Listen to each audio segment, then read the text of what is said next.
Hello everyone, welcome to easy English class channel. आज हम पढ़ेंगे sentences of showing quantity and number, यानी कि मिकदार और तादाद जाहिर करने वाले जुमलों के बारे में। How much ghee do you want? How much ghee do you want? आपको कितना घी चाहिए? आपको कितना घी चाहिए? I want 2 5 rupees note. I want 2 5 rupees notes. मुझे 5 रुपए के 2 नोट चाहिए। मुझे 5 के 2 नोट चाहिए।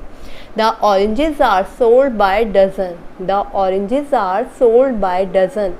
संतरे दर्जनों के भाव बिकते हैं। संतरे दर्जनों के भाव बिकते हैं। How many books have you read so far?